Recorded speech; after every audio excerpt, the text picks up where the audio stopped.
Amendment, or at least the concept thereof. Exactly.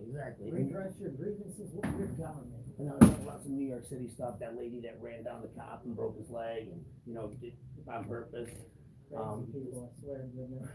There's the city council there, how they don't, support the cops and protesters blocking the streets, how illegal that is. I just had a few things written down up here, our conversations will roll from there, Mm-hmm.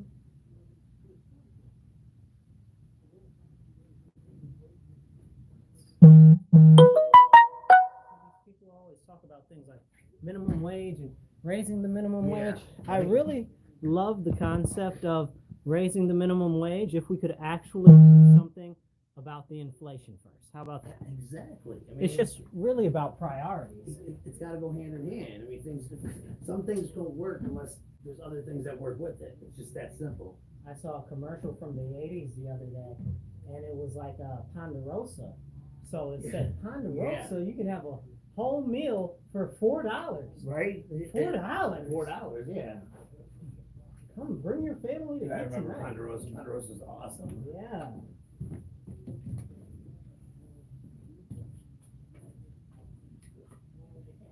What number you got there? It is On the bottom. like 2, it says. 2? Yeah. And that's what, 5 right there? 5, yep. Yep, 2 and 5. I'll use 5. Yes. 5? Okay. Actually, put them both on. Put them both on, yeah. That works better.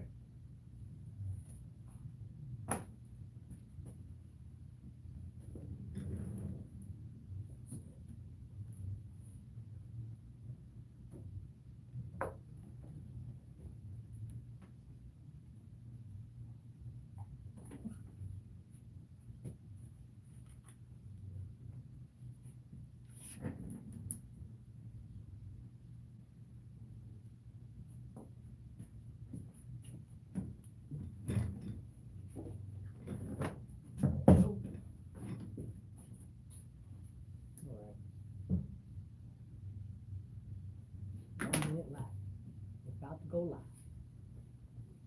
Can you see me in here? Can you see me? What's that? Yeah. You can see me. Oh, yeah.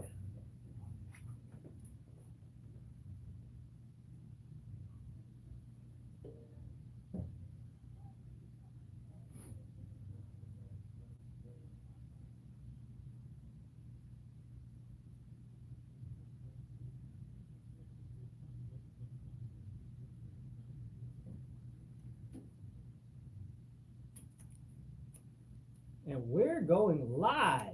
Welcome to The Divide with Marcus C. Williams and Brian McKenzie. We're here today, yes, as we are every Monday from 2:30 to 4, where we speak about some local and national issues, about exposing some of this media bias and just basically telling the truth about what's going on, which is very rare nowadays because you're going to get a slanted view of things from most people, and we try to do the best to support our opinions with evidence and facts. What evidence and facts, truth and realness? And common sense, maybe? No common sense. You can't have that nowadays. No, not common sense doesn't exist anymore. It's not that common.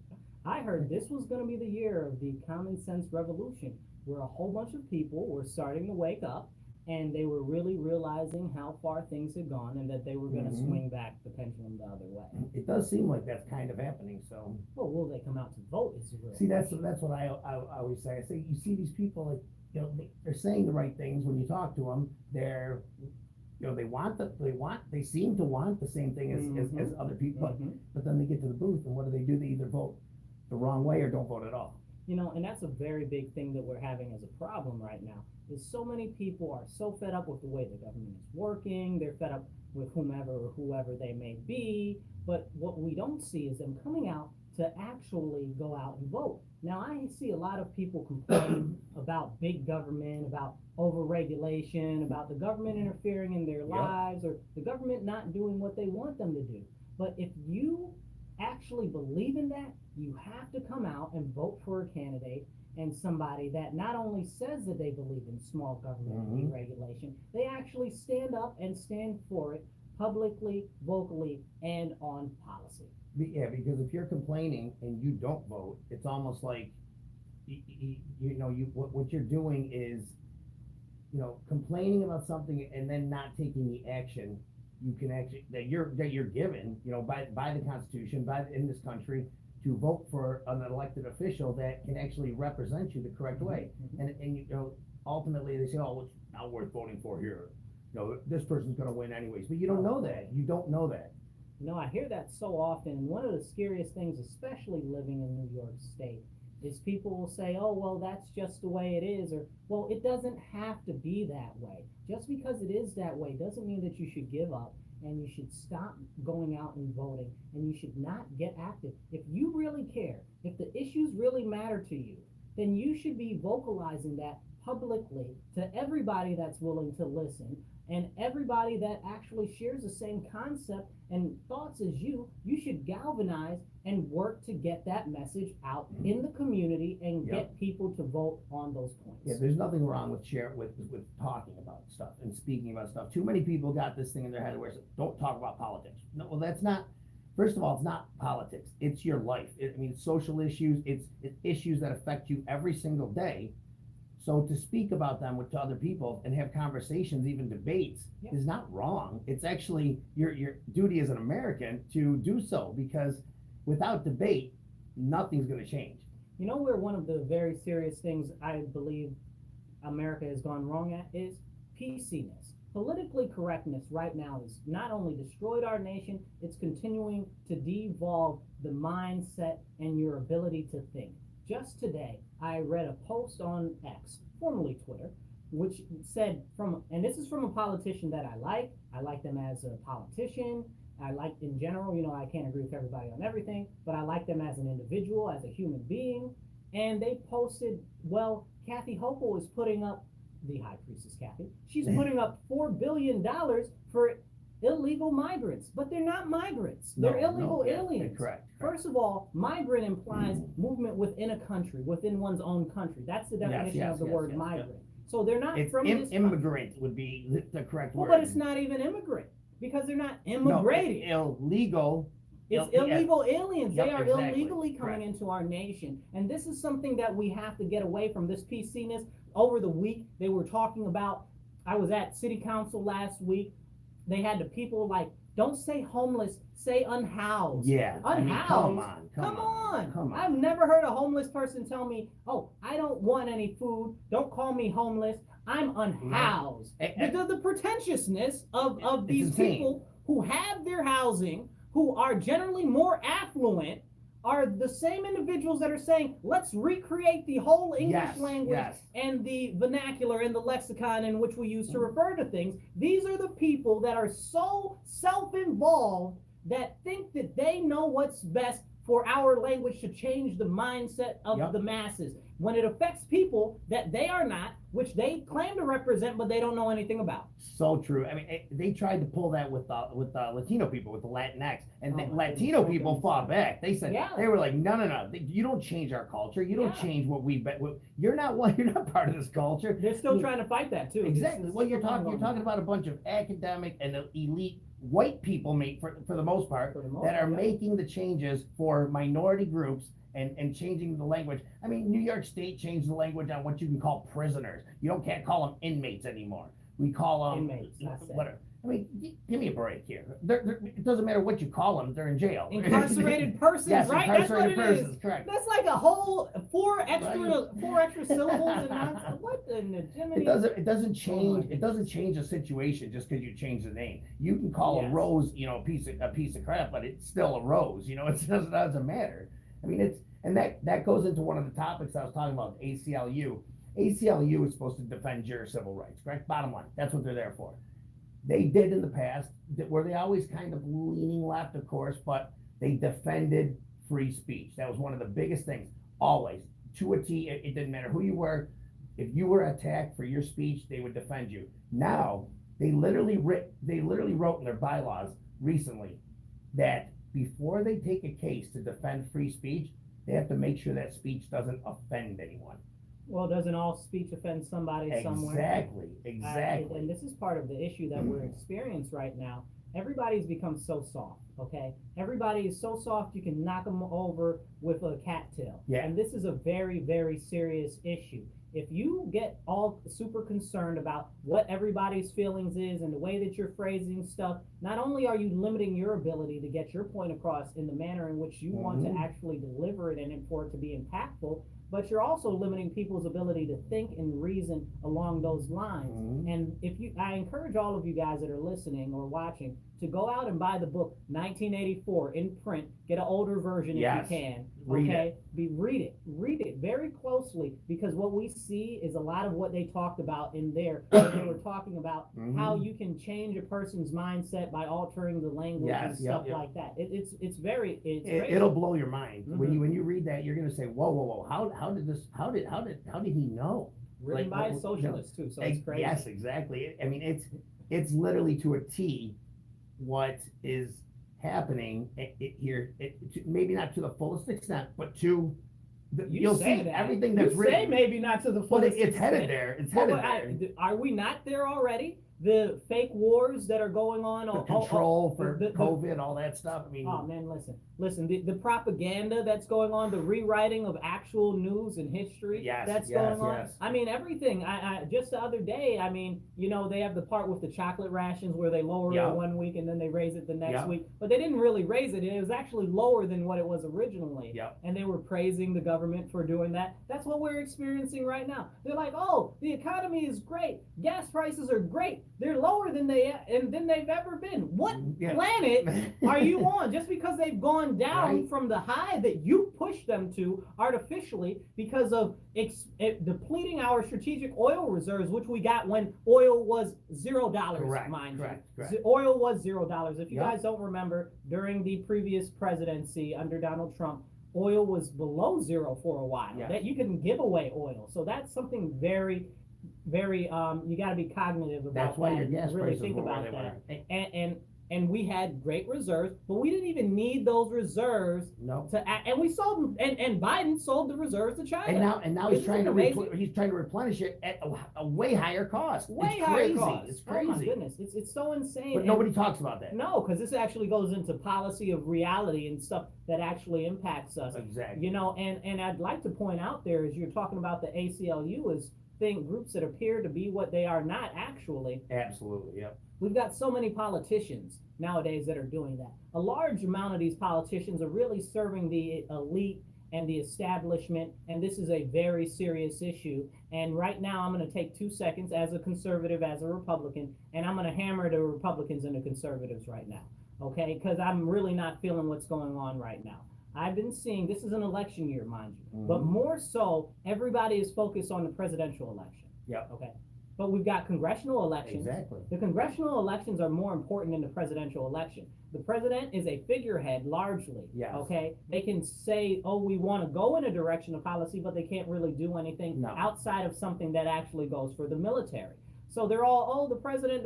Let me tell you this. When I see people say, oh, well, they're going to vote for Trump now, I try to explain to people, them voting for Trump does not mean they're going to vote Republican. It does not mean they're going to vote conservative. Yeah, down ballot. It means, it does. But when it comes to talking about stuff down ballot, we need to talk about why the positions are important, which is not happening. Like, you know how close the House and the Senate is right now? I mean, it's like razor thin. And if people don't pay attention to that, it can go one way, and if it goes one way by quite a lot, we're in trouble. We don't even need it to go a lot. We need what, 5 positions, 10 positions to change. But if you start getting huge majorities, it's like in New York, for example. I mean, in New York, for example, I hate to say this, but the Republicans have no say in anything. New York City. They have super majorities here, and it's just it's like.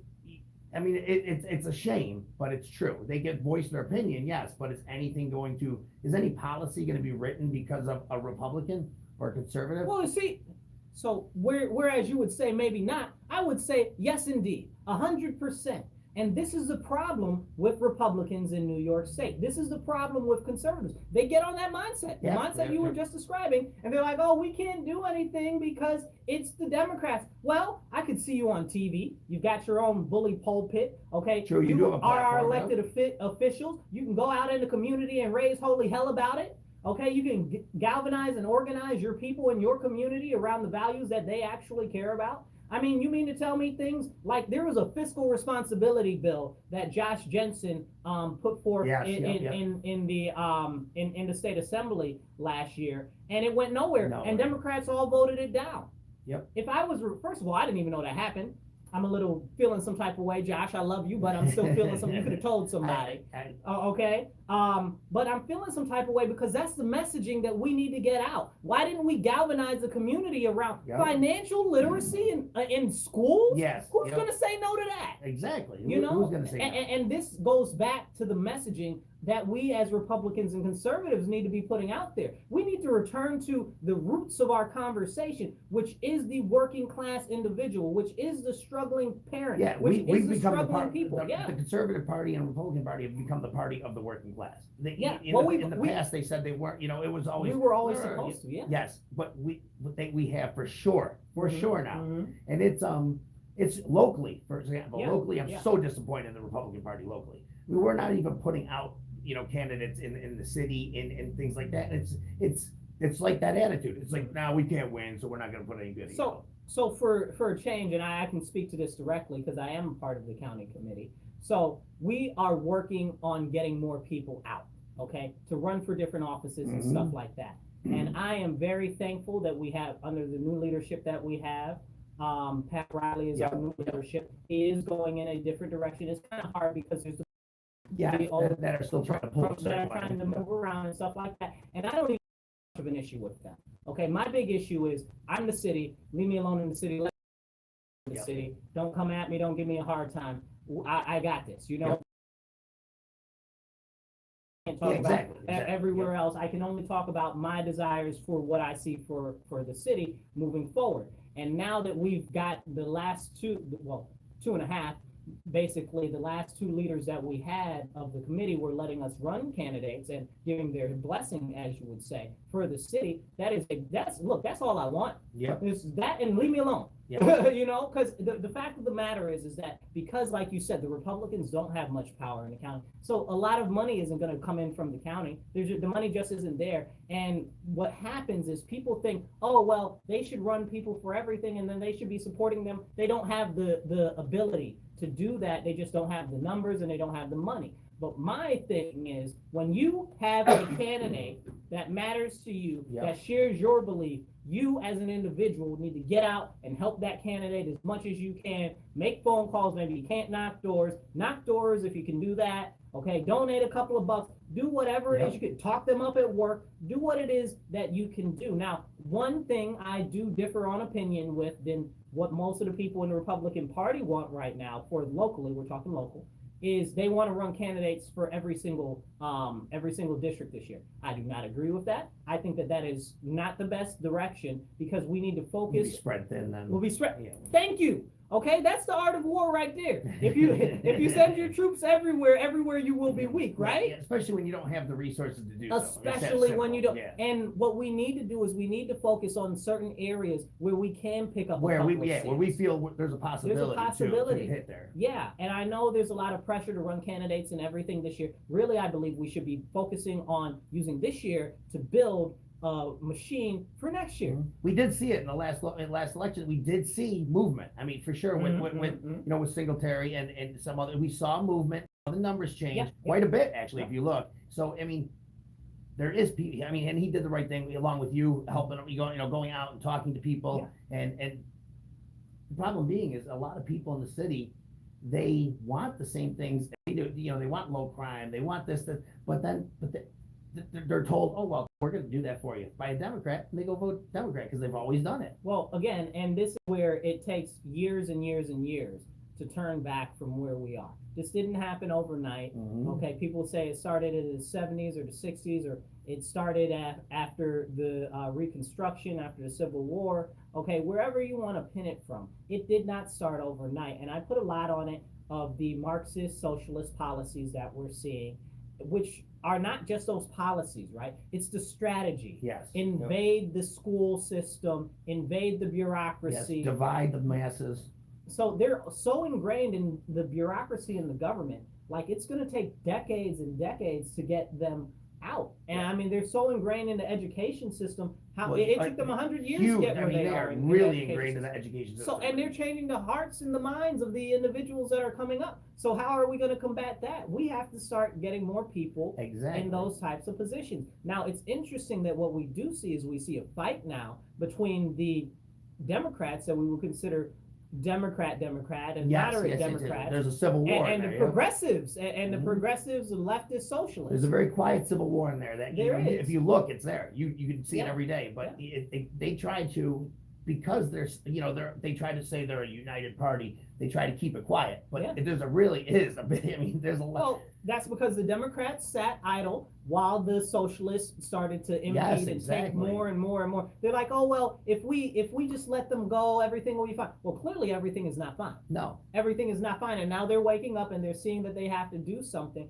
And I applaud any conservative Democrat that's still left, if there is one. I mean, there's like one or two maybe in the whole state, and that's another part of the problem is people that are inside the party are unwilling to speak up against the stuff that That's the party problem. is doing. Yep. You And know? you see, instead they're trying to placate and appease everyone. You see, like Joe Biden, for example, Yeah. he's trying to see. He'll say one thing, but then he'll say another thing to appease the far left. But he doesn't want to lose the moderates. But I don't want to lose the socialists. So he's playing this game that's bouncing back and forth, which is. And you can't do that. This is what my big issue is. And I put this and this goes back to what I was talking about earlier, that post on X.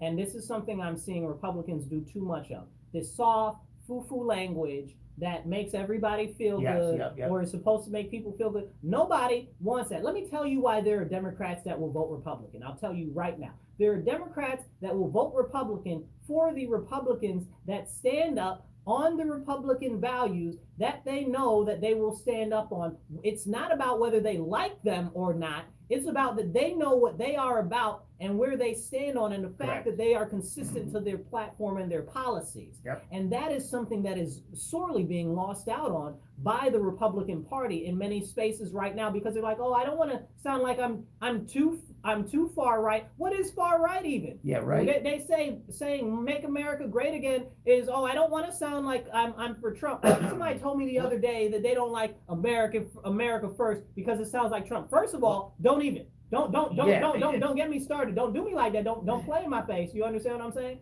So this is a very big issue. Everybody's so concerned of how it might look or how it might be perceived. Let me tell you what. The people that I can most resonate with and most work with are people that I disagree with on certain issues, but I know where they stand. Exactly. As long as someone is, if I talk to someone and they don't agree with me in an issue, and all of a sudden they like, oh no, but yeah, I guess it's like, no, don't fold on me real quick. Right. Don't fold. Take your stance and let's talk about it.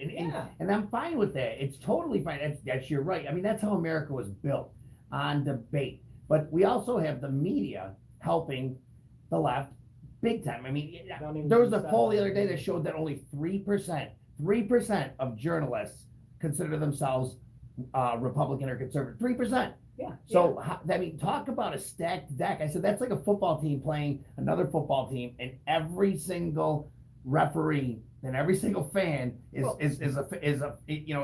rooting for that team, and the refs calling every penalty against the other team, and it's a stacked deck for sure. You see it in the Google algorithm, you see it in the everywhere. Bing algorithm, you see it with these new programming of large language MSNBC cutting up Trump's speech and everything, AI and stuff like that. What was the station the other day where they were interviewing? I think it was a quarterback, and the quarterback was like, "First off, I'd like to thank this win on my Lord and Savior Jesus Christ."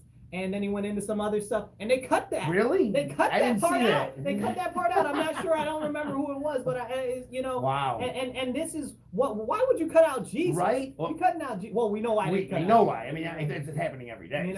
People are always like, well, how do you know which one is the right religion, which one is the true religion?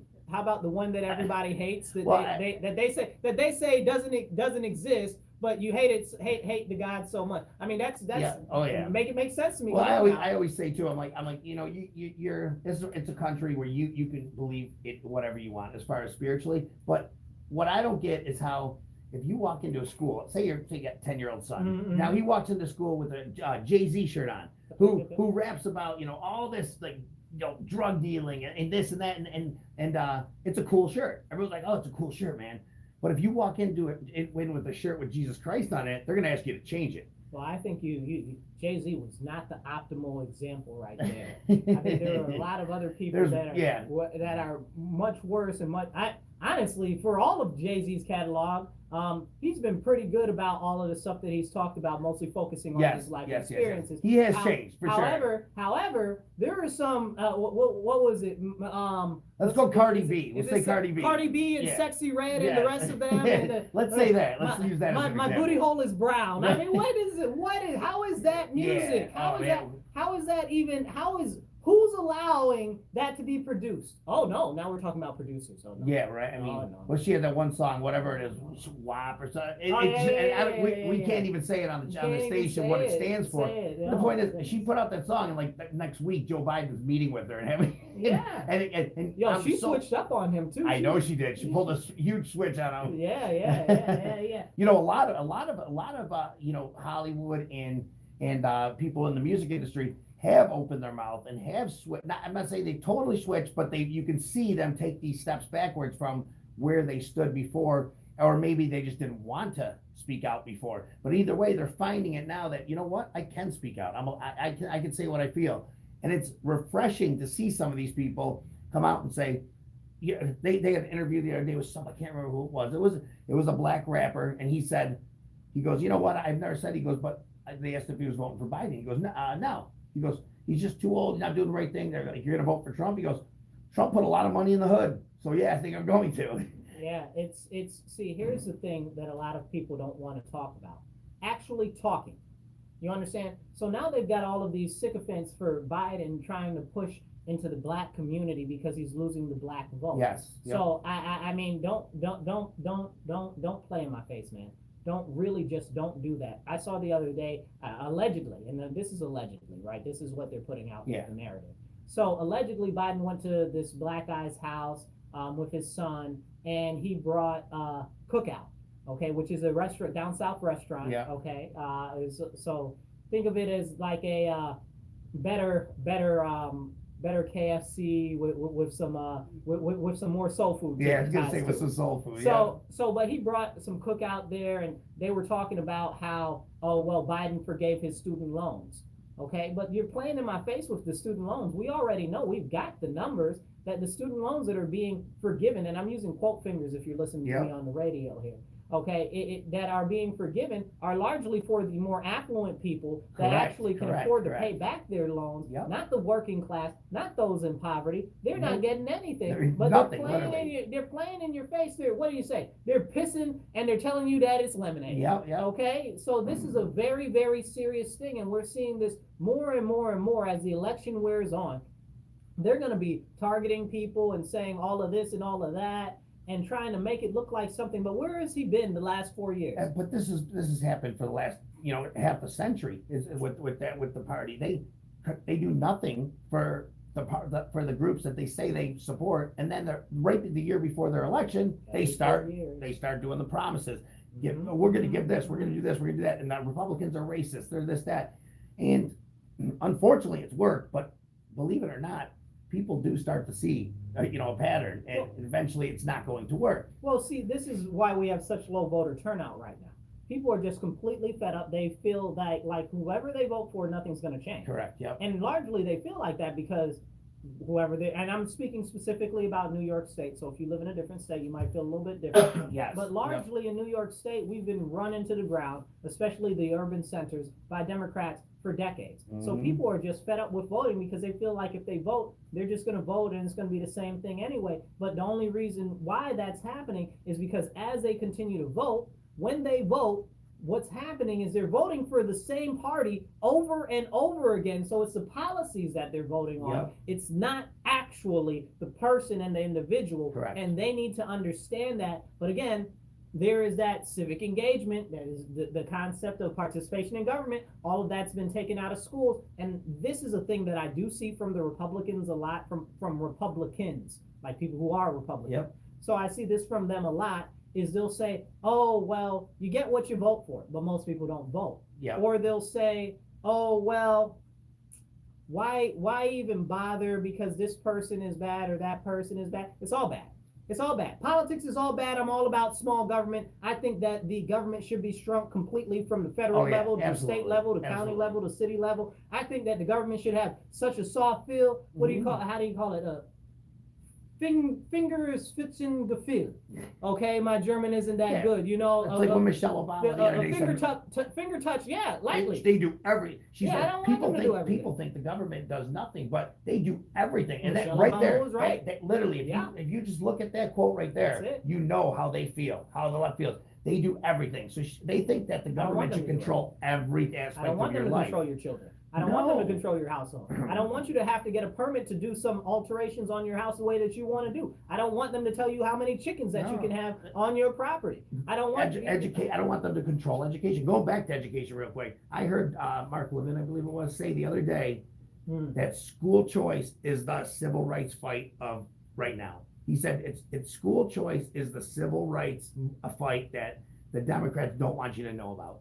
He said because that is literally what is stopping. So the Chevron doctrine is in the Supreme Court right now, which is also a lot to do with the regulations, and that goes into the schools and what you're talking about. And the overbearing government always in somebody else's business. Yes, why should they tell someone who lives in an impoverished area that kid can't go to another school and get a good education? No, you have to go to this school. It's again, that's government, you know.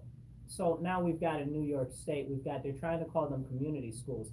But they're not really community schools, and that's part of the issue. What it is it's more government control over those schools in that area. Now they want to add health centers and health clinics. What people don't know is that in New York State, we have a law on the books that says that if your child is 13 or over, they can decide to have any procedures done that they want, or they can get any shots that they want, and they can get anything cut off, nipped, tucked, changed up that they want without you knowing, and it'll be charged to your insurance whether you like it or not, and they don't even have to tell you. So this is what you're insane. This is what's going on in school systems right now. I had a guy tell me about the RCSD this morning that the RCSD needs more money. They don't have enough money because teachers are buying their student supplies. First of all, honestly, I'm kind of thinking that is one of those things where they say that's partially true, but mostly false. I don't know where that's happening on that large a scale outside of like elementary school to begin with. But if it is a thing, you have to really ask. We've got the most funded school district in the world, in the world. Well, I mean, really, largely could be in the world, but in the nation, $1.5 billion. We've got less schools. They just closed more schools, you guys, because we don't have enough students enrolled. We got less students. We don't have enough students enrolled. We got less teachers. We got why do we need all this extra money, and what is it being spent on if somebody's telling me that teachers have to go out and buy supplies for their class? Okay, but every year we're losing tens of millions of dollars, just poof, disappear into the world. And nobody asks a question. Chicago, just like in Chicago, when all that money disappeared, nobody's where to go. Did you hear the mayor, the new mayor of Chicago, the communist dude? He had a stress stroke or whatever it was. No. Yeah, he had an anxiety attack. He had to go to the hospital. Said the illegal alien issue is causing him stress. Oh no, really? Him stress. What are you talking about? Imagine the people in the neighborhoods that are out there trying to protest imagine those congressional districts at the border. You know, those ones that always voted Democrat. Well, because what his problem is now is that black people in Chicago are like, we don't want these illegal aliens in our neighborhoods taking up all our stuff. And like I said earlier, Kathy Hope will just put another $4 billion for Unreal. Are you serious? Unbelievable. I can't even go outside on the road. The road's full of potholes. Right. What happened to that? What happened to the infrastructure money, Biden? What happened to the infrastructure money, Kathy? Where the daggone money at, Kathy? The highway is all jacked up. The thruway is all jacked up. You got rid of all of the people at the toll booth, so you ain't got to pay for the overhead there. You got all these cameras ticketing everybody, and can't nobody even protest the tickets because the tickets don't have a way for you to protest them. So that's another problem, again, with more government over-regulation. And I want to know where the Republicans and the conservatives that are actually believe in small government, that actually say that they believe in deregulation, because I'm not hearing that messaging. No, and I'm just, in this government, nationally, locally, statewide, any state too. And Democrats, I got you guys coming in a second. No such thing as monitoring spending, where actually Yeah, the yeah, money goes. The money just goes. Oh, they'll earmark it for this. They're earmarking for that. Oh, this guy gets it. This guy gets it. But they don't check what happens with it. They don't check where it actually goes. Did it actually go there? I don't know. Same with like the Ukraine money. It just. Oh, they're doing that. They're doing a thing tomorrow on the Ukraine money, 10 o'clock tomorrow. All right, yeah. Send them some more money. Right. Well, Don't send them any money. I didn't mean that the way that it sounded. I don't want them to send them any more money because we need the money here. Our stockpiles are low. Our army is weak. shortage. Yeah, we're weaker than we've ever been. Yeah. I was just, you know what I was saying. Yeah, absolutely. Yeah. Oh, did you know that the people that are listening to our show right now, they're listening to The Divide on WRFZ 106.3 Rochester Free Radio. Yes, you guys, you're listening to The Divide, and that's we where really they're listening. appreciate you tuning in today. All right, but let's go back into the conversation. What were we talking about? We were talking about how terrible the overregulation is and how overbearing it is to send money to crazy countries that we don't even know that Russia is tearing a new butthole and right. The fact that we're funding, transgenderism in, African countries and these small countries, and that's where Uganda said we don't want none. Yeah, right. And well, that's the thing they said about what we do to these countries. We give all this money to these countries, and then we go control it. We're like, listen, this is what we're gonna do: transgender things. We're gonna do LGBTQ training here. We're gonna be where China comes into these countries, and they say, let's build an airport together. Let's build roads. Let's do this. So these countries are actually wanting to partner with China now, more than they're wanting to partner with us. Well, on a positive tip there, now, and I know this sounds crazy, okay, even as conservative and pro-America I am, even though I'm Captain America in this piece, Russia is giving out grain to African nations. Exactly. So this is an amazing thing that's going on.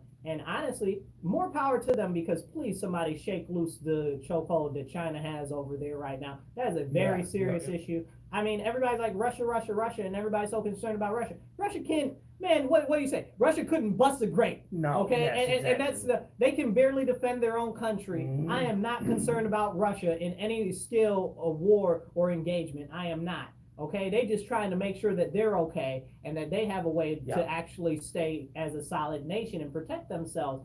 But the point of the matter is everybody's got you so distracted with Russia, they're not even talking about China. China owns half of South and Central America. That's because half the elites are making so much money from China. So they're telling the media, you don't talk bad about China on the media.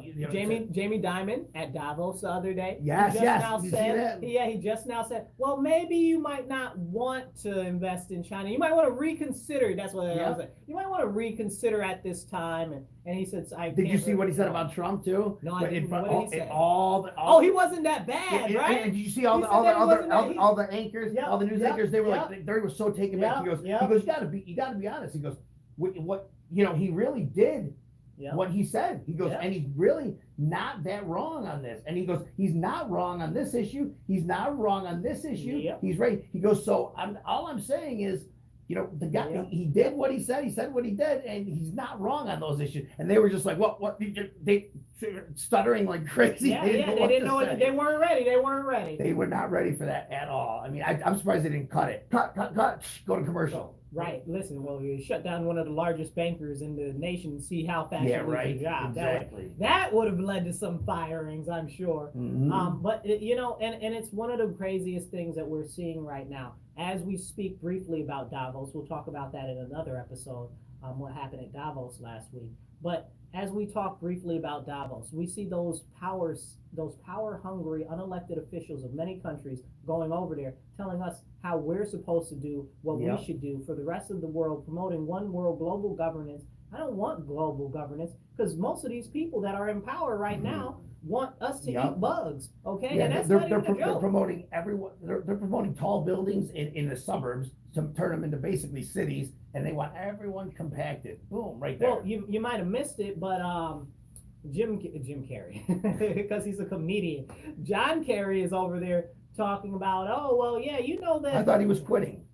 Well, he's not quitting. He said that he's actually stepping aside so that he can help Biden on his campaign. Oh, okay. Yeah. That's what he said. Okay, but the thing is he said that the greenhouse gas emissions are 33% created by the agriculture. I don't care how much greenhouse gas emissions the agriculture is creating. I want to eat. So don't tell me about some cow farts. Right. Okay. Well, don't even get me started. It's insane. The guy, there's a neighbor of mine, a couple houses Eat bugs, over. eat mushrooms, eat insects. Okay, Mhm. and be a vegan and eat fake meat. Yes. Well, he has a tree service company, and he go up there and cut down these trees and cut down the branch. And he said they're actually telling him that in a few years they want all his equipment to be electric, battery powered. He said you can't. He goes, try using a huge chainsaw or a wood chipper on battery powered. He said it's not just it's impossible. Yeah. He goes, it is literally impossible to run the equipment that I have on electricity and batteries. He said it just can't happen. But they don't look at that. They don't care. It's all about let's make. They don't care about the environment either. Let's be no, clear. they don't, because they know that everything they're doing is making it worse. Everything they're doing is making it worse, and not drilling here and drilling in other countries made it worse. Well, it's because you can't see it over there. Exactly, So out of sight, out of that's mind. exactly. Even though we have a better regulatory infrastructure over here Way that better, would way actually better. preserve the environment better, they don't want to do No, anything here. we can go to Anwar and have an area the size of a baseball field in this huge area where they can drill and they can extract more oil than we'll need in the next 50 years. But Did you see, speaking of oil, did you see Kathy Hochul talking about she's shifting New York State away from natural gas after we just saw all Yes. the issues with the electric that's power? why I said they during want to the make winter? us totally dependent on electric Man, when the please. grid's going to go down and we're going to have nothing. Man, please, you couldn't even. Did you see what happened in Chicago and other places in the Midwest? Everybody's car, they can't charge their car. They couldn't. Always something to it. Whenever this is extreme weather, then they're like, let's talk about climate change instead. It's like, don't talk about that stuff. Talk about, we're going to expect this kind of weather because it never had happened before. Yes, it has. Get out of here. I saw a great meme the other day. It was Greta Thunberg. It said, it's hot because it's cold. What? Wait, what? But that's basically the message that they're giving us. They're continually telling, because it's global warming, it's global warming, it's global warming. Oh, now it's climate change because it's not actually global warming. So now you can't. It just now you changes change everything. the words. Yeah. Okay, but the fact of the matter is no matter what they're doing, they never address environmental impact. No. Okay. Now Bill Gates and the rest of these people want to cut down all of these trees. That is a Right? fact. That's okay, so that is stupid. a fact. Okay, they've got a company. They want to bury them. want to bury the trees. You know what I'm talking about. They want to bury the trees, okay, because that's going to help them sequester more carbon. Makes no sense. Stupid? No sense. The trees eat trees the carbon. take the carbon out of the, and produce oxygen Oh for my us. goodness! And could you imagine the vegetation and the plants that all of these vegans care so much about with no carbon to be able to grow? Bill Gates are has they some even thinking of these things? insane, thoughts. He really does. He's insane. So they want to get rid of carbon. Okay, you're the carbon they really want to get rid of. Yeah. Okay, let's be honest. You're a carbon-based based organism, and they want to get rid of you. But also, we want to get carbon out of the air for what? The more carbon that's in the air, the bigger the plants get. Exactly. Didn't we want plants? Carbon Didn't is we not want the issue. reforestation? I don't understand. understand. Yeah, it makes no sense. It's not the issue. That's not the issue. But they've drilled it, and again, information. If it's drilled into your head enough, you're gonna believe it. And I saw a picture of Greta Thunberg the other day with her new book, and behind her, She has a book. Yeah, she can write. Check it out. She can't even read. Don't get me started. Behind her is just I wasn't rows being of her mean. book. That's true. And rows of her book, right? And the people right in the comments are like, wait, all that paper, Greta, what's going on? And she's like, well, it's important to get my message out. Of course it is. Of course. Like Bernie Sanders with his $1,000 tickets to Right, the show, right? right. They tax the rich to pay $1,000 to come to my show. Bernie, you made so much money on capitalism, it isn't even funny, so get out of here. Oh, jeepers creepers. It's just we've got all these people right now.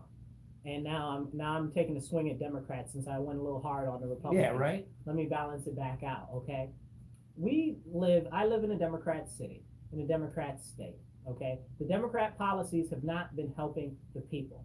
And this is what I want. If you're a Democrat and you're listening right now, if you're an independent and you're listening right now, it's very important that you understand it's not about the candidates, it's about the policies. Yep. It's about the policies also that their parties are pushing, because this is how we actually get the laws and legislation that's coming through. I got to go to a meeting later tonight about Bull's Head Plaza. Okay, if you're in the area where I am, Bull's Head Plaza was a center of commerce for a small urban area Okay, it had shops and stuff like that, a bank and all this other stuff, dry cleaning and stuff like that. But over the years, they Where was it? Bull's Head is at the corner of West Main and Genesee Street Okay, yeah, and Brown yeah, Street, yeah. right there, that intersection there. And they Not had, far from here. not far from here. And they had all types of businesses and stuff. And over the years, the city has been trying to use eminent domain to take over the property and take it back and whatever the case is. So a couple years ago, they finally got almost all the buildings. They teared most of them down and everything. And they put forth this, they were trying to get investors to invest in rebuilding it. But you couldn't invest, Brian. I couldn't invest. Yeah, no. Because we're not accredited investors. So you had to have $250,000 in the bank or more just sitting there chilling. Otherwise, you couldn't invest. If you live in the neighborhood, I lived in this neighborhood pretty much my whole life. I couldn't invest in it because I didn't have that much money sitting. Nope. You mean to tell me that the city is called eminent domain on all these projects, and you mean to tell me that the people that live in the neighborhood that are most affected by what is being done are not able to actually invest in the community? They don't care. They don't care at all. Now get this, Ryan. It's going to be all of this lovely new development and stuff. You should see the pictures. It's crazy. It looks so beautiful. It looks so beautiful. It looks like College Town. If you're from Rochester area, you know College Town. So it looks like College Town, but on a much larger scale. Much larger scale. They said it's something like 14 acres. Okay? Oh, wow, yeah. Yeah, it's a large sport. It's huge. In the city, especially. In the city. Okay? Now, this is a economically disadvantaged community, largely poverty. Okay, largely poverty. Like, I'm not talking working class. I'm talking. Yeah, you're talking. I'm talking poor.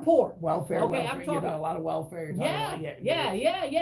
It's working class too, but largely we're talking about super below the poverty level. Yep, exactly. Okay, so you're talking about you're gonna build up all of these nice things and these border and the Barnes and Noble and the this and the that and the this and that and the third, and then they're gonna have some units are going to be income based. Okay, some of them, they want to make like 400 units and all this other nonsense. Who knows what it'll actually end up being, right? Yeah, right. Maybe it'll go down from 400 to actually 100. Who knows? You know, that's how government projects work, right? But this is crazy because what they're doing is they're changing the socioeconomic demographic of the whole area. It's a largely black neighborhood. Everybody's going to get pushed out. The people that have been living there for generations are going to get pushed out. Who goes to Barnes and Noble? You know what I mean? We know who goes to Barnes and Noble. Who they're Who's aiming going for. to Starbucks? I'm just trying to tell you. Who are they aiming for? Exactly. Right. Next will be a Whole Foods. Right. Right. But it goes back to policy, and people that might be listening, like you might be like, well, that doesn't sound so bad. Well, if it doesn't sound so bad, I want you to really check what tax bracket you're in. Exactly, where you live now. And where you live now. And I want you to think of if there was a massive redevelopment in your area in which now all of the houses and buildings, everything around you, all of the prices of all of that went up. I want you to think about how that would impact you. Yeah, well, do it on a reverse scale. If somebody in Pittsburgh, say all of a sudden there was a development in Pittsburgh that everything was, these, the shops like are in the city, they aim to put low income shops and all these different pawn shops in there and stuff like that. What would they say? They'd say, we don't want that development. That's not our economic bracket. But this is one of the very serious issues. And everybody, well, this is part of the city's 2034 plan where they're trying to push everybody out of their neighborhoods and everything. Yep. And this is a very serious issue. And for me, somebody who advocates for the people and stuff like that and cares about my community and stuff, I gotta be honest with you guys. At some point, I'm gonna have to stop talking about this and stop trying to do anything about it because it's like not enough people are listening. Exactly. And it's sadly so because by the time this stuff comes to a head, it's going to be too late to do anything about. Now is the time to intercede on behalf of the people. Yeah, once the bulldozers hit and start going in there and development starts going up, and it starts going up, it's over. And it's very close to that. And I'm very concerned because I don't live too far from there. Yeah. I don't, like you said, it's not too far from our studio that we're in right now. It's right around the corner. It's right around the corner. And this is something very, very, very concerning. And it's not just the people in those neighborhoods, right, that are going to be affected by this. This is a gross redevelopment that is happening all across our city and our area. Yep. And as they continue to put in all of these new fixtures and stuff like that and continue to raise the tax brackets, everybody that's in those neighborhoods and in those communities are starting to get pushed out more and more. Yeah, they're going to take the inner loop out, though. That's going to matter. They said the inner loop, that we want to do the inner loop out and help all these, so they're more connected, so that neighborhoods are more connected to the downtown area. Who wants to be connected to downtown anyway? Right? What is downtown for us to be connected to? There's nothing there. Who did you poll to ask that? You just got out there. There you go. Who said they wanted that? Who said they wanted that? Some white liberals that control the thing. I'm telling you. Yep. This is the big issue right here that we're facing right now. The policies, man. The policies are completely disadvantaging those in the working class and those in poverty, even though the Democrats are the ones who tell you that they care so much about them. So much. They care so much. Who said down on Clinton Avenue and Joseph? Who said they wanted more trees? I want to know who said they want to spend money on more trees. Bro, I don't want. This is so. I'm an environmentalist. Okay, I'm an environmental conservationist. And I want more trees in the city, okay? Yeah. I just think that is a ridiculous priority. Yes. That's what I'm saying. Who said they wanted that money spent there? We still have lead pipes in the neighborhoods that you're putting these trees. How about we get rid of the lead pipes? Exactly. How about that? How about we do that? How about that? Just as a start, just how about the potholes that literally sink your car? No, what potholes? Potholes, you mean the people that already have maybe a clunker or they just are barely able to afford their vehicle. They can't afford to fix it. They can't afford to fix that. No way. Yeah, but it's all in those neighborhoods. It's all in those neighborhoods. They hit, boom, their whole ball joint's gone. They don't have $800. No, now you might miss work. Now you might miss exactly. School, your whole life turns upside down. Yeah, for $800. Don't have to pay it. Don't have it be a deductible that's $1,000. No, you might not get a car. You might not have to get a whole new car by the end of everything said and done. I have insurance. Yeah, but there's a deductible for $500 or $1,000. Yeah. A lot of people take for granted. Oh, I can afford that. Well, guess what? A lot of people can't. Well, they just said that they did a study. They used to say that one in what was it? It was like 1 in 10 people who didn't have $1,000 for an emergency. Yes, yeah. Now they're saying that 1 in 4 people don't have $500 if there's an emergency. I mean, that's a big change, big difference. It's unreal. It is unreal. And if you look at that statistic alone, it should tell you about where the country's gone over the last 4 years. What do you mean? I heard that this country was booming and it's a greater economy than ever. That's what Biden told me. Well, again, it's what it's like. It's like you just said. It's kind of smoke and mirrors. Well, Trump is the only our president ever to leave office with less jobs than when he came in. Okay, COVID was there. Okay, that's smoke and mirrors again. How about compare 2019 to 2023? How about we compare those 2 years, where before COVID was there? Trump was a shoo-in for re-election at that point. Well, so if we're talking about Trump and his re-election, I just want to put this out there for everybody to remember. The day after the election, all of the companies that were Pfizer, Johnson & Johnson, and all of them, Bionet, the rest of them, all came together, had a press conference. This is the day after the election, and they said, we've got a COVID vaccine. The day after the election, because if they had it the day after the election, that means they had it before the election. That was crazy. I couldn't believe when I saw that. I was like, you gotta be kidding me. Because they knew that if people knew that he would have got those votes. I was sitting there with my mother. Forget everything else, right? We looked at the TV and I said, this wasn't planned, was it? Like, this wasn't the plan. I mean, come on. Because he was going to put through, remember, he was pushing through the most favored nation clause. Yep. He put that in, which would cause them to lose money because it was going to be beneficial for you, the general person, the everyday man, okay, because it would lower your costs and it would make them prioritize American taxpayer costs when it comes to medical services and different types of things like insulin. Which would have been dropped to less than $4. No, Biden took care of that. Biden took care of that. But it's even more than what it would have been if he would have just kept most favored nations in place. Exactly. So these are the things that we really have to consider. Here's the problem. I've met so many people who hate Trump. I said, why? Tell me why. They don't have an answer. I'm talking like 9 out of 10 people I talk to that don't like him don't have an answer to why. I'm like, you know what? You don't have to like him. Again, let's go back to what you said. You're voting for the policies. That's it. You're voting for the ideology. You're not voting for that person. You don't have to look at it. You can say, man, looking at him makes me want to punch him in the face. But if his policies reflect your values and your ideology, you should be voting for that person. So let me say this as far as he goes, and then I'm going to get off the topic on him. I don't like to beat anything into the ground as far as the presidential races because, again, it's not the most Yes, important exactly. race. Yep. We've got congressional races, we've got local races, especially this year in New York State. Yep. We've got all the state level The races. Senate race is The huge, Senate, obviously. we got the state Senate. We've got state Senate races. We've got the state assembly races, and those are the people who make the laws in the state. Yep. So if you're, that's what controls your life. Your life is controlled by the state, Yeah. for sure. Yeah, I mean, and especially in New York State. yeah. You can't breathe without. You can't go to the bathroom. But she broke a glass ceiling. Oh. She broke the glass ceiling. And dropped all the glass shards on everybody else. That's us. Yeah, that's right. You know, we were the ones like covering our heads like this. That's why everybody feels cut up and Right? people got holes in their wallets now. You know, and just, like she said, when she said, you know, if you don't whatever she said about the Republicans, you get out of here, leave, get out of New York State. Yeah, but to my last point about Trump, and then we'll move on and off the topic of him. But I did not like the way, and I do not, because he still does it, like the way that he talks about all of the things that he talks about. Yep. Okay. But I was very gung-ho about the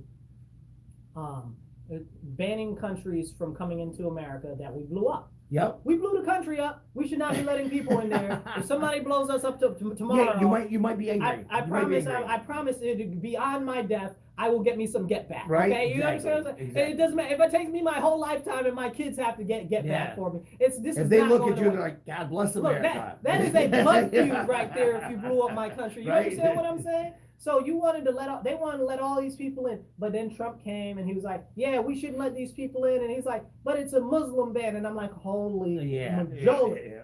And I'm like, no, you can't say that because that's not what it is. It's not. It's not what it was. It just so happened as a coincidence, we tend to blow up people in sand countries. Yeah.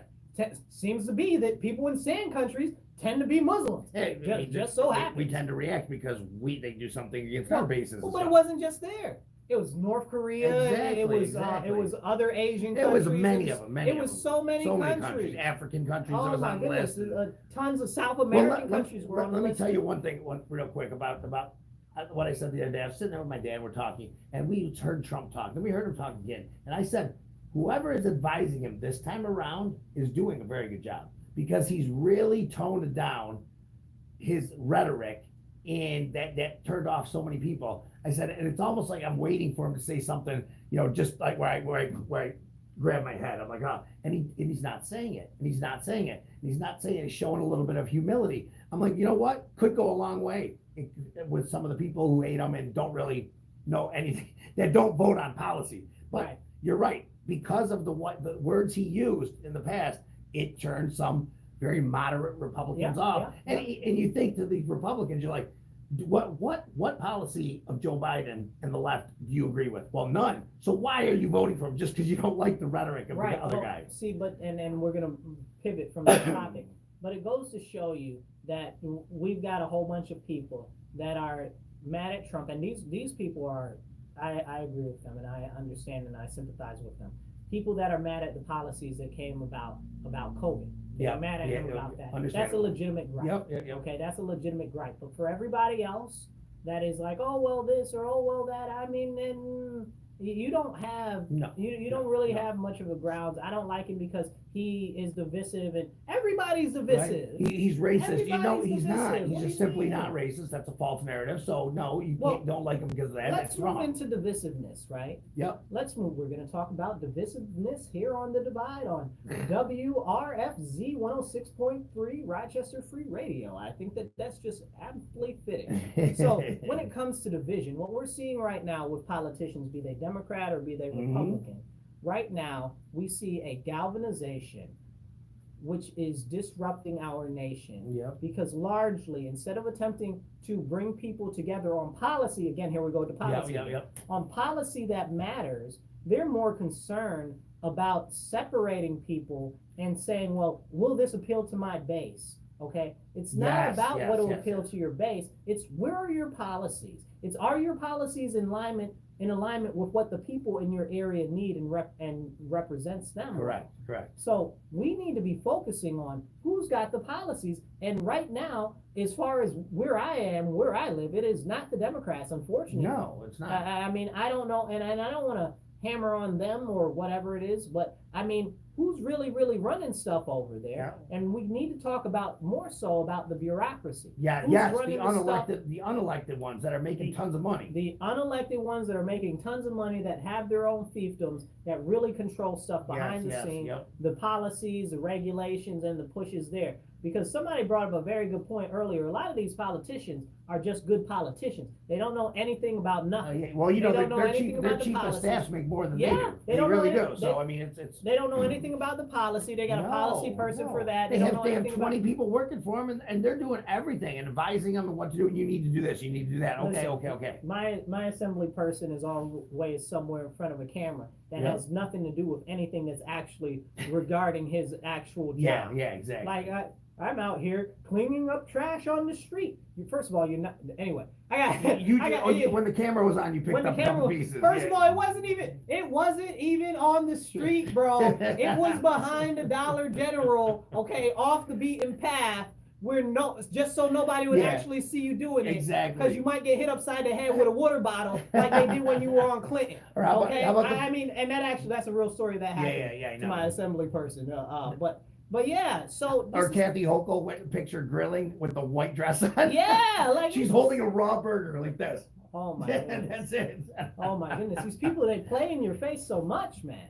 And this is, for me, this is where we as a nation and as a people need to come together. Yeah, okay? we need better. We have a constitution. And I firmly believe, as a constitutionalist, but I firmly believe as an American, that you should be able to galvanize around our Constitution. If not all of it, at least the Bill of Rights. Yes, I mean, you have to be. It has to. And right now you see them trying to restrict your First Amendment.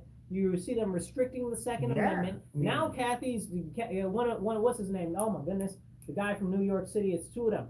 Two Democrats are trying to make it so we can't have militias anymore. Yes, exactly. I mean, it's right there. It's right there. It's right there. That's dead. Yeah, that's right there.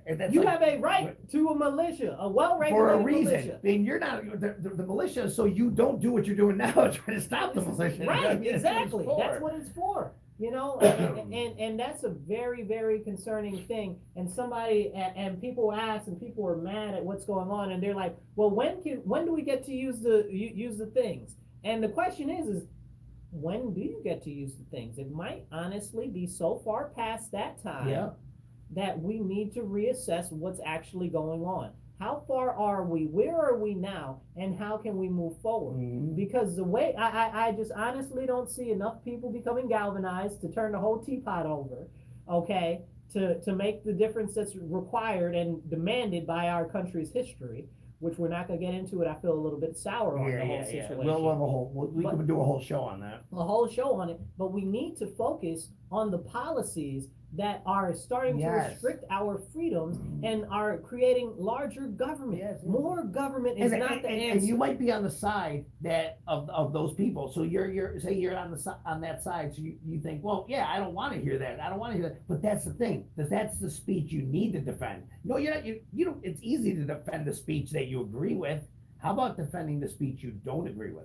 Because guess what? That's how America was built, and that's what the Constitution states. A debate, robust debate of the Supreme Court decision back in 1980 something, where they were there, the school boards were talking. They said, nope, the people who vote you in, the constituents, have the right to disagree with the politicians and yell at them, debate them, do what and use their words, use the speech against them to whatever degree it may be. They're not allowed to attack them physically, but guess what? If you're at a school board meeting, they can't mute you when you start getting mad at one of the school board members. That's literally taking your free speech away.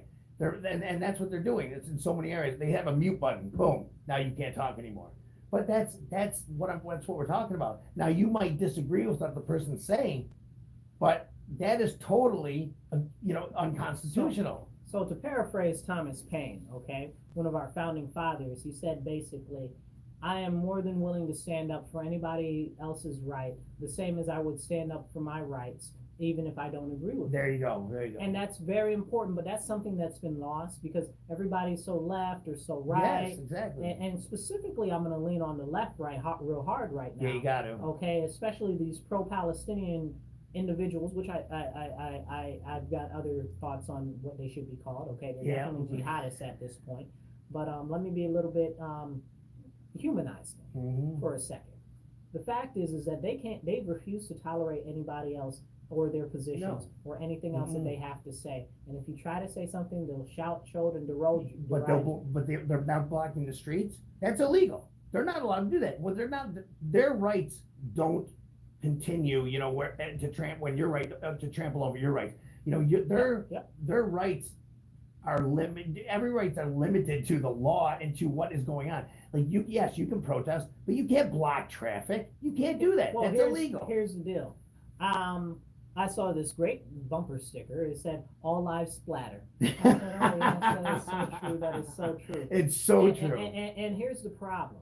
They think that they can interrupt your everyday daily life. You saw that video of the one black guy that gets out of the car and like, that's I awesome. go see my He's like, daughter. "This is ridiculous." He's like, "What are you doing? It's just stupid." Well, I was telling a group of friends the other day, you know, I used to care about Palestine somewhat before this whole stuff started to happen, and these crazies came out here, because I know that, like, there's some years ago when they blockaded Palestine. I didn't think that was very right. That was really jacked up. And then they were using white phosphorus in highly residential areas. Now, I don't know if you know about white phosphorus, but basically, think of thermite. You're burning at 5,000 degrees, okay, straight through anything and everything that you touch, okay, indiscriminately. Okay, it's like, think of if you saw a firework in the sky, right? And all of the little small pieces that you don't really see all stay lit and burn through everything. So that's basically what white phosphorus does. So it's illegal. You can't use it. Of course. Okay, it's a crime. It's a crime. It's against the international international law, whatever which one it is. You know, so you can't use it anymore. Okay, that's why they were talking about, oh, Russia's using it in Ukraine. They can't do that, but Israel used it. But the point of the matter is that they did that, and I was like, oh, that's not right. That's wrong. Of course. I was like, there's some stuff going on there that's not quite right. No one does everything right. That's wrong. You got to call out everything. You got to call out when it's wrong. So, but now they're all like, oh, the pro-Palestine this, and they interrupt my city council meeting for something international. They interrupt my county ledge meeting. They're blocking highways. They're vandalizing veterans memorials. Vandalizing veterans memorials. Yes, that's crazy. Lord have mercy. You know what's funny is that the group of the pro-Palestinian includes a lot of LGBTQ people, and it's crazy. It's also Antifa and the BLM people. With the LGBTQ people, do they realize the irony in this is that they would be murdered over there? They wouldn't be accepted. They would not be accepted one bit in a radical Muslim area. They'd be literally taken away, put away, and probably killed. They don't get it. They don't get it though. It's all about, it's all propaganda and it's all rhetoric that we believe this because we heard this. Yeah. And that's one of the biggest issues that we see nowadays. Everybody is so much clamoring for filling the hole that is empty in their soul. Yes, correct. That they just want to lash out and act up in any way, shape, or form that they can.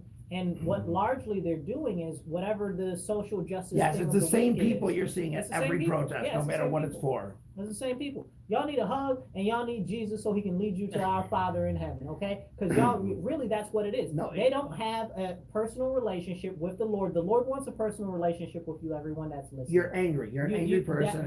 He wants to be your personal guide. So please, I encourage you, get a Bible, read it yourself. You don't have to go to church. But the fact of the matter is that emptiness on the inside what is driving this. And largely, a lot of people have been told that they're their own special little snowflake, and they're so super and they're so fantastic. Exactly. Now they're finding out that they're not, that the world doesn't really care about them, and they just want to find meaning and find purpose. It's like, they've been told they have these rooms they can go in and cry if they're upset. I remember these safe rooms and these safe rooms. And you know what? And you come out in life and you realize, wait, if I'm at work there and I don't like what's happening, there's no room for me to go cry in. Maybe a bathroom stall, but people are going to hear me. It's like, man, I don't know. Like I said, as these generations are going up, they're finding out a lot of stuff that they were told isn't true, and they're getting angry. They're getting, they're just like you said. They're trying to find something, trying to find a purpose in life, and that's what they're doing. So you really are seeing the same people protest for different reasons. Well, then you also have a lot of these people are out here paid and they're well funded. Yes, that's true too. Yeah. And I've got to say something about that for the left and stuff like that. They're well funded and they're organized because they've got people funding them. Where are the conservatives that are funding the stuff the conservative causes? We might have people that are for actually taking care of families that are burgeoning and stuff like that. Yes. And to that extent, we might have people that are going out and giving out food to the homeless and stuff like that. But where are we on deregulation? Yes. Where are the groups for that? Where are the people protesting that? Where are the people protesting the education system? Okay, that are saying, hey man, we don't need a federal board of education telling us what to do on the state level. Exactly. Okay, that needs to be dissolved. I mean, it should be immediate. I don't even like the state board of education. You're talking about a federal board of education? What is going on here? It's insane. So where are our groups for these that are being highly funded, that are mobilizing people in the streets? Where are the people that are mobilizing for and I'm very strong Second Amendment advocate, okay? So don't take it some sort of way, whoever I'm talking about, because I'm talking about you, I definitely am. Okay, why aren't there any organizations that are advocating and getting out in the street and protesting and going to the county ledge and going to the city councils and going to all of these different places and organizing people? Y'all got so much money. The NRA, what's his name, Wayne LaPierre, just stepped down. I got some words for him. Me and him, we got some personal beef. But you know what I'm saying? I'm talking about scope too. Where's the organization that you're getting everybody together to talk on these issues? Okay, I'm talking about what do you call it, GAL? GAL, they actually do outreach. Yeah, and they engagement. do for sure. So that's the Gun Owners of America. They do a decent job. Absolutely. Okay, so more power to y'all. But for everybody all combined that are supposed to be these wealthy conservatives, the conservatives are supposed to have so much money. We got so much money. Where is it? Exactly. Where is it for our causes? It's not in the community, that's for sure. Because funding. Like you said, it doesn't have to be a crazy protest. It could just be campaign, some kind of campaign that is saying this, showing people that these regulations are what kills small businesses and what kills, what raises taxes, it's so important, and people don't realize it because it's such an issue that people don't talk about. People talk about, the cost of this, cost of that. But you don't understand, with the red tape and the regulations that exist, especially in New York State, and now federally, that were put back federally, it's almost impossible to do things. For example, there was this one black guy. He lived in the city. He said he was able to start a a sneaker business in the inner city. And he wanted to for years. He had like $5,000. He goes, but it just wasn't enough. He said when it became an opportunity zone, I was able to start my business. What opportunity zone? Who did the opportunity zone? I think it would have been the last administration. The previous president, was it Donald Trump? Absolutely. So he started his business. He said he loved it. He was so happy. Everything was going well. He said these regulations got pulled back by executive orders. Next thing you know, he's getting things from the IRS and the state demanding this back money from money that was supposed to be forgiven, and he had to go out of business. He ended up going out of business because he couldn't afford the money for to take care of these regulations and all this. So this is part of the really large, excruciatingly painful truth that people don't actually want to talk about. People don't want to talk about how desperate the government, especially the state level government in New York State specifically, you could say California or many other states, is oppressive, and they're trying to keep people under their thumb. They don't want you to be socially mobile. They don't want you to be economically mobile. Lord forbid that you get enough money that you might actually want to put it into something that you believe in, that you might actually be able to rival them. If you have a business, they want you maybe just stay open, but not do real well. They want you to do real well. That's exactly we had a bar restaurant for 16 years. And the state liquor authority fought us on my parents were like dead set on following the rules. We follow laws. And the state liquor authority, they're supposed to be a partner of the bars. They're supposed to, help you. Yes, if you break the rules and you break the laws, that's one thing. But if you're not, don't come in and try to trick us and stuff and do things like that. But that's what they do. They're trying. Yeah. Their goal is to shut you down and fine you, and it's ridiculous. That's not how it is in a lot of other states with state liquor authorities. They help you with marketing. They help you with all these other things. Not here. This is part of the real serious issue that we have with overregulation and the fact that people aren't addressing it. You understand? Let's put together, I'm going to put together something really simple here in a few words. Okay, so this is what deregulation means to most people on the streets. If you don't want the government in your business or in your personal life, that's deregulation, okay? You want more control over what your kids are being taught in school, that's deregulation right there, okay? You want more control over what happens in your neighborhood and how things happen in your neighborhood, that's deregulation right there, okay? You want more control at the school board meetings and be able to talk and voice your opinion and actually, be told and be involved in what your kid's doing, like you said. That's deregulation. It's that simple. It can be on a local level, it can be on a state level, it can be on a national level, but it's always these regulations are always hidden. And you gotta look, you actually gotta realize what is happening in order to see how bad it affects your everyday life. Here's a simple one that most people might be able to resonate with. Parking meters. Well, yeah. If you don't like parking meters, deregulation is what you're talking about, okay? If you don't like the signs on your street that say that you got to move from one side of the street to another side of the street 5 times a day, that's deregulation. That's something that needs to be deregulated. This is what we're talking about. If you don't like being told you can't build a deck in your backyard, that's deregulation. That's deregulation. That's your backyard. You paid for that. Yeah. It's insane. But yeah, I understand they don't want you to build a 5-story structure in your backyard, but a deck, come on. You shouldn't have to go get this permit and pay all this money for it. And that's red tape and regulations. Yeah. Oh, then you got to pay all the fees and stuff to go along with it. And it's not like that. It's not like they're actually doing it for your safety or anything like that. Exactly. It's got nothing to do with that. No. So more money in their coffers. And this is what we need to really take to heart, you guys. Anybody that's listening, if you are concerned about a lot of the stuff that's going on in your community, you have to get more involved. You have to get more involved. Because nobody's going to get more involved for you. They can't get involved for you. They can get involved for themselves, but not for you as an individual. So you have to get involved. If you're concerned about anything, you pick an issue, you pick a topic, you start addressing that issue. If your issue is the school board, if your issue is the quality of food, if your issue is the farm stuff, if your issue is whatever your issue is, policing, whatever it is, you need to start participating in government. Yes.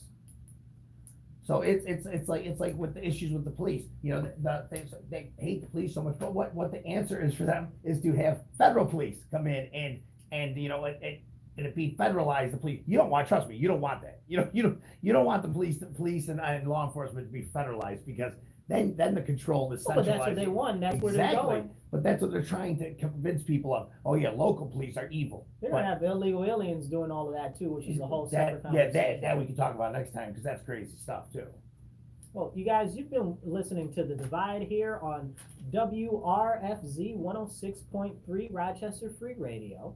We really appreciate you guys listening and staying tuned. Yes, definitely. We're here every Monday, 2:30 to 4 p.m. And we're going to be kicking it in your ear with some real stuff, because it's important that we get the important conversation. You may not like what we say, but hey, and please, if you have an opinion, if you have something to say, please text me 585-802-0757. I've given the number out a million times. 585-802-0757. Text me. Tell me your opinion.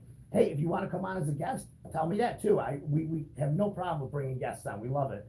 So please, let me know what you think. Let me know if you want to be a guest. If you hate me, text me. I don't care. Hey, listen, if you hate me, you better have a good reason. And if you hate Marcus, text me too, because I want to see it. No, listen, if you hate me, you just go give me some money. That's what you do. Yeah, right. If you hate me, pay me. Pay me to hate me. That's what if you hate Marcus, text me. I'll tell you where you live. Thanks guys for joining us. See you next week. All right, you guys, be blessed and be well. Stand up, speak up, and don't shut up.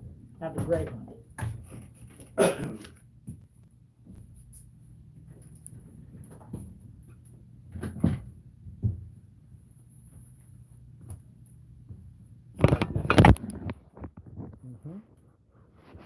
Yes, it was. Real simple.